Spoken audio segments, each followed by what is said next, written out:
Welcome back. Like I said before the break, markets in a fine spot. So let's continue with some more earnings, which are very good. Praj Industries posted very strong fourth quarter earnings. Revenue was up 60% quarter on quarter. I'm not looking at the weak base.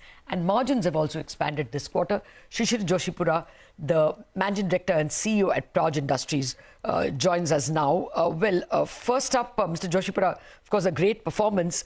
Now, I wanted to get an idea of how the current quarter also is. Sugar companies are saying that the churn in ethanol segment is much higher and that's helping them improve cash flows. So, how is your order book doing? I think when we last spoke to you, you said that your order book was, order backlog was 1748 crore at the end of the fourth quarter. How are you looking at the quarter ahead? Good morning. Yes, you're very correct.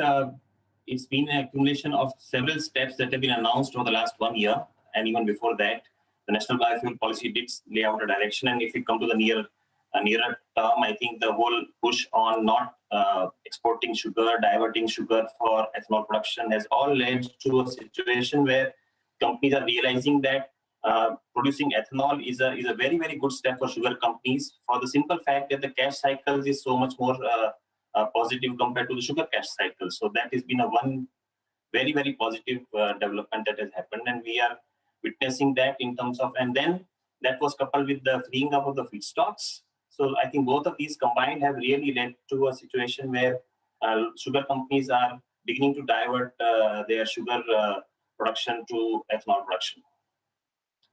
And we are very clearly witnessing, almost as I mentioned, doubling of the inquiry levels with us.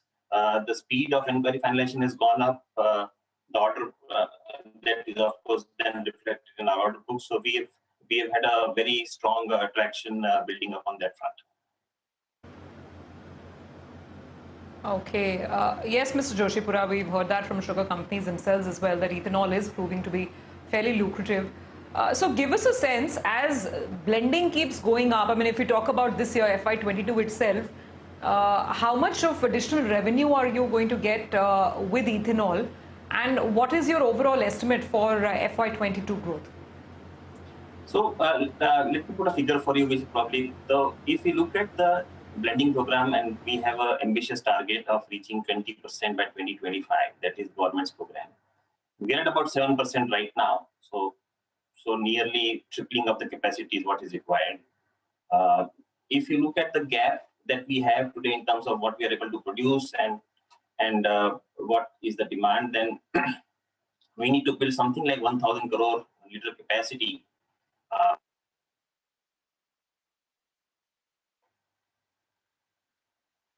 Mr. Joshipura, we will just come back to you. There is an audio issue. We will fix it up. There is a lot that we need to ask Praj Industries. The stock is doing very well. And okay, Mr. Joshipura, we couldn't hear you. If you can complete that sentence. So we are, as I was mentioning, that for the 2025 E20 program, we need to build 1,000 crore liter capacity additional in the country for ethanol. And just to put that in perspective, our last year's order book will create 100 crores liter capacity. So that's the gap that we are looking at between now and next 4 years. So our healthy order book that we are carrying forward is equal to 100 crore liter of capacities. And the country is wanting to build 1,000 crore liter capacity over the next 4 years. So that should give us an idea of the scale that we are looking at in terms of how this will start to progress from here. Very clearly, ethanol is a sector that we see, we are very bullish about. We are very optimistic that the capacity build up both on the base of sugary feedstock, which was the case so far, but also the grain-based ethanol production will also jump significantly as we move forward. So, Mr. Joshipura, can you then translate this into what it will mean for you in the current year in terms of the top line growth and in terms of the margin profile? Well, I think the rupee number depends on what the scope of work that we end up doing, at what speed orders get completed, etc. But what's important to understand is that we are coming at the back of a situation where the blending program was at about 5-6%. It has moved to now 7%, and you see our numbers that are reflecting, as I mentioned, 100 crores is the capacity that we are we are contracted for to build. So that's something that will start to roll out in the country. But we need to build 1,000 crore over the next 4 years.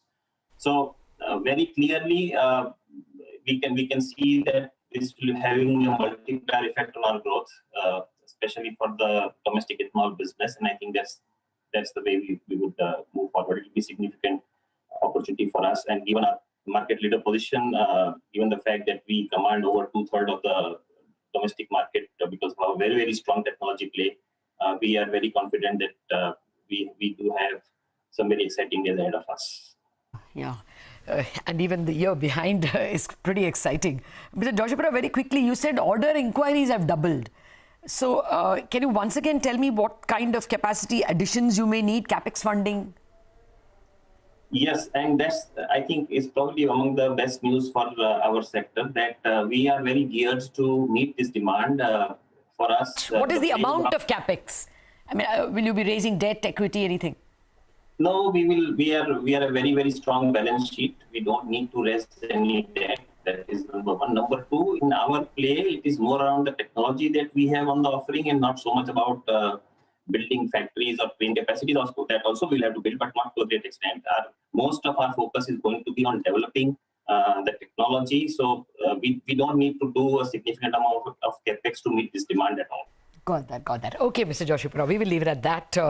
Good to hear companies having posted an optimistic FY21 and looking forward to an optimistic FY22. Thank you very much indeed for joining us. Thank you. Okay, the past 5 years of the company ran, so we're not repeating it. We'll do one thing. We'll quickly take a break and invite our technical experts because the market is red hot. So good going for the bulls that I think we're going to get you some more calls on the other side.